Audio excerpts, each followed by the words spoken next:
Madam, ನನಗೆ ಗೊತ್ತಿಲ್ಲ ಈ ಪ್ರಶ್ನೆ ಕೇಳಬೇಕೋ ಬೇಡವೋ ಅಂತ. ಬಟ್ ಸಮಾಜದ ಹಿತದೃಷ್ಟಿಯಿಂದ ನಾವು ಜರ್ನಲಿಸ್ಟ್ಗಳು ಸಮಾಜದ ಆರೋಗ್ಯವನ್ನೇ ಗಮನಿಸೋರಾದ್ರಿಂದ ನನಗನ್ಸುತ್ತೆ ಇದನ್ನು ಕೇಳಬೇಕು ಅಂತ. ಬಾಲಿವುಡ್ನಲ್ಲಿ ಒಂದಷ್ಟು ಜನಗಳು, ಹೈ ಸೊಸೈಟಿ ಒಂದಷ್ಟು ಜನಗಳು ಓಪನ್ ಸ್ಟೇಟ್ಮೆಂಟ್ಸ್ ಕೊಡುವಂಥದ್ದನ್ನು ಕೇಳ್ಪಟ್ಟೆ. ಏನಂದರೆ ಈ ಬಾಡಿ ಕೌಂಟ್ ಬಗ್ಗೆ ಅಥವಾ ಓಪನ್ ರಿಲೇಷನ್ಶಿಪ್ಸ್ ಬಗ್ಗೆ. ಅಫ್ಕೋರ್ಸ್ ವೈಯಕ್ತಿಕ ಜೀವನ ಅವರವರ ಆಯ್ಕೆ ಅಲ್ಲ ಅಂತ ನಾನು ಹೇಳೋದಿಲ್ಲ. ಆದರೆ ಅದನ್ನು ನಾರ್ಮಲೈಸ್ ಮಾಡೋದಿದೆಯಲ್ಲ, ಸಹಜ ಇದು, ನೀವು ಏನು ಮಾಡಿದ್ರು ಅದು ಸಹಜ ಅಂತ ಅದನ್ನು ನಾರ್ಮಲೈಸ್ ಮಾಡೋದಿದೆಯಲ್ಲ, ಅದು ಸಮಾಜಕ್ಕೆ ಒಳ್ಳೆಯದಾ? ಇವೆಲ್ಲ ಈ lot of multiple relationships, lot of ಮನಸ್ಸಿಗೆ, ದೇಹಕ್ಕೆ ಈ ಮಾರ್ಗವನ್ನು ಹಿಡಿದು ಹೋಗೋದಿದೆಯಲ್ಲ, ಅದು ಒಳ್ಳೆಯದಾ ಅಥವಾ ಅದು ಜೀವನನ ಹಾಳು ಮಾಡುತ್ತಾ? And medically to be a fertile person, ಒಂದು ಒಳ್ಳೆ ಜೀವನನ ನಡೆಸೋದಕ್ಕೆ ಅದು ಸಹಕಾರಿ ಆಗುತ್ತಾ ಅಥವಾ ಇಲ್ವಾ? ಏನು ಹೇಳ್ತೀರಾ?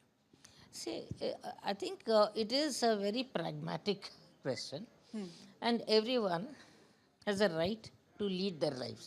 Okay. ನಾನು ಅದಕ್ಕೆ ಒಪ್ಕೊಳ್ತೀನಿ. ಬಟ್ ಅದನ್ನ ನೀವು ತೊಗೊಂಡ್ಬಿಟ್ಟು ಬೇರೆಯವ್ರ ಮೇಲೆ ಇದನ್ನ ಇದು ಇನ್ಫ್ಲೂಯೆನ್ಸ್ ಮಾಡೋದು ಅದು ತಪ್ಪು. ಓಕೆ. ಒಂದು, you can give choices.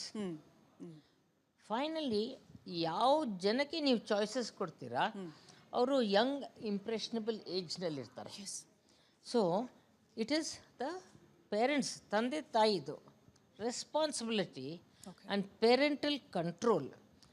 ಮುಂಚೆಯಿಂದ the problem is a deep rooted problem. It's a big problem. ಒಂದೇ ಒಬ್ಬರನ್ನ ನಾವು ರೆಸ್ಪಾನ್ಸಿಬಲ್ ಮಾಡೋಕ್ಕಾಗಲ್ಲ. ಬಿಕಾಸ್ ಬಾಲಿವುಡ್ ಏನು, it's all about society, it's all about trending, it's all about what sells. Finally ಇದೇನು ಬರುತ್ತೆ, ಬಿಸ್ನೆಸ್ಸಿಗೆ ಬರುತ್ತೆ.